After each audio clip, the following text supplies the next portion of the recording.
So it's the match between your map of the world and other people's actions that regulates your emotion.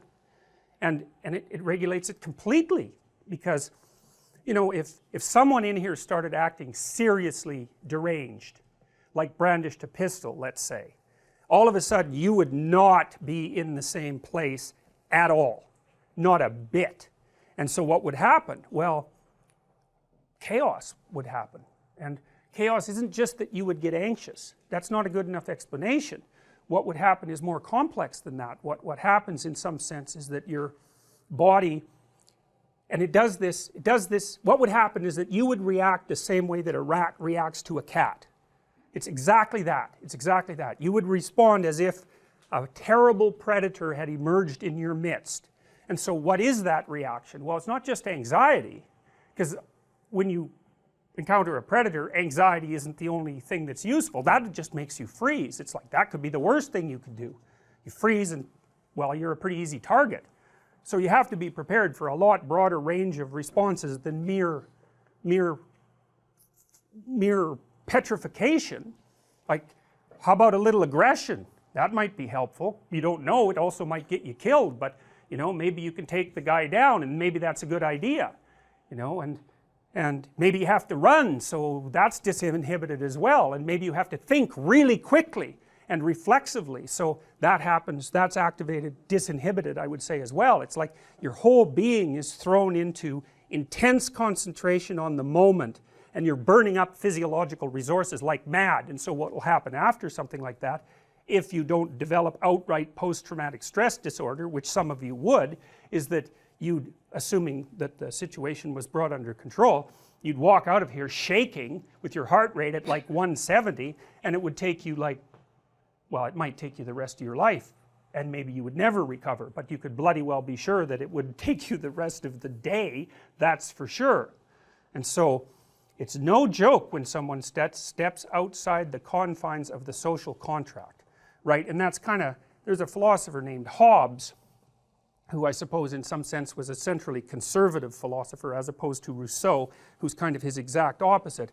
Rousseau believed that people were basically good in their natural state, so he believed nature was basically good, and he believed that culture was what corrupted people.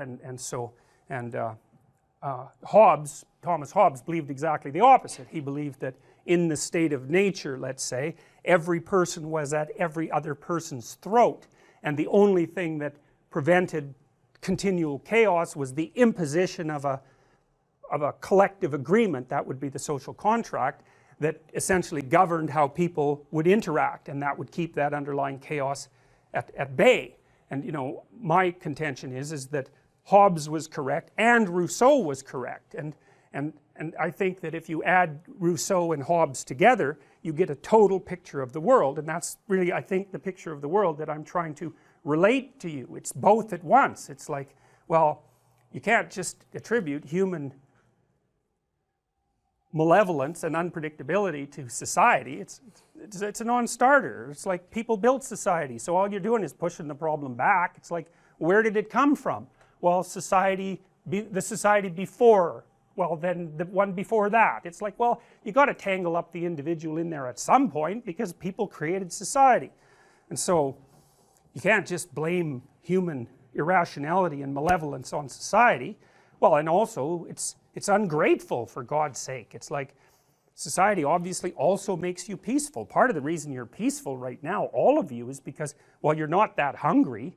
You're certainly not starving to death. You would be a very, very different person if you were starving right now, you know, or if you were enraged, or if you were panicking, or if you were terrified because your future was radically uncertain. I mean, you're just not any of those people right now.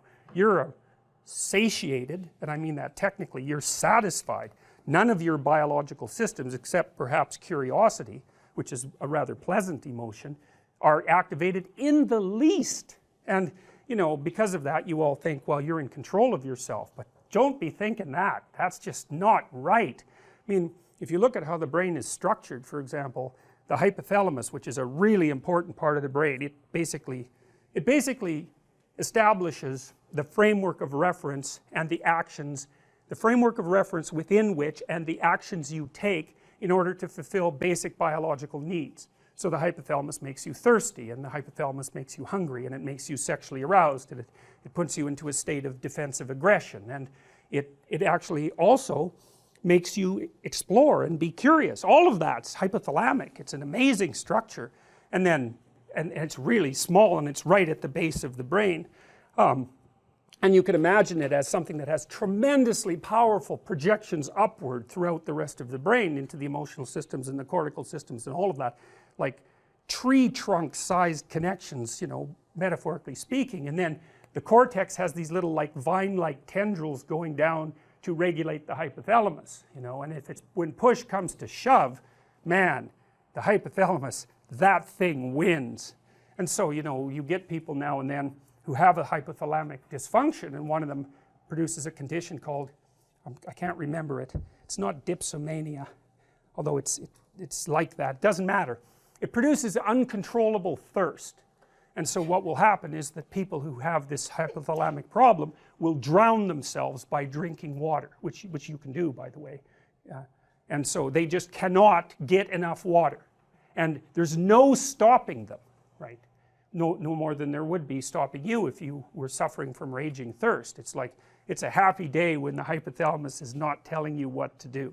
And you know, you live in such a civilized state that most of the time, roughly speaking, you're tranquil and satisfied, and more or less you can imagine yourself as a peaceful, you know, productive, well-meaning entity. But don't be thinking that that's what you'd be if you were put in the right situation, because that's just not right at all.